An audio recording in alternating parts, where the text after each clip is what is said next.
আজকে আমরা খুবই গুরুত্বপূর্ণ আরও একটি টপিক জানবো। সেই টপিকটা হচ্ছে কোষচক্র। কোষচক্র কাকে বলে? প্রথমে চলে আসবে তিনটি শব্দ: কোষের সৃষ্টি, বৃদ্ধি এবং বিভাজন। এই তিনটি জিনিস মিলে যে চক্র, সেটাকে বলা হয় কিন্তু কোষচক্র।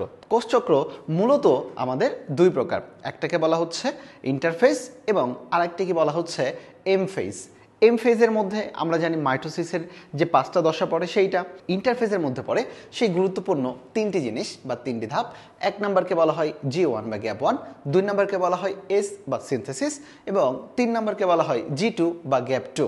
এই যে এম ফেজ, এই এম ফেজটা কিন্তু মাইটোটিক বা মাইটোসিস দশা।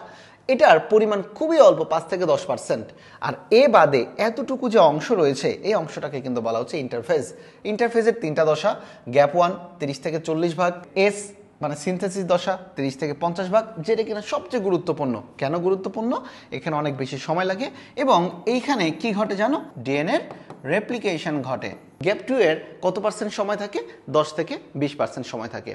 আর হ্যাঁ, আরও একটা কথা থাকে, সেটা হচ্ছে গ্যাপ 0 বা G0। অর্থাৎ যে সকল কোষ কখনোই বিভাজিত হয় না, তারা মূলত যায় গ্যাপ 0-তে। গ্যাপ 0 মনে রাখার জন্য আমরা একটা ফুলের নাম মনে রাখতে পারি, তার নাম হচ্ছে পলাশ। প দ্বারা কি? পেশিকোষ। ল দ্বারা কি? পরিণত লোহিত রক্তকণিকা। আর দন্তস্ব দ্বারা আমরা মনে রাখবো স্নায়ুকোষ। আশা রাখি তোমাদের এই ভিডিওটি সবার কাছে লাগবে।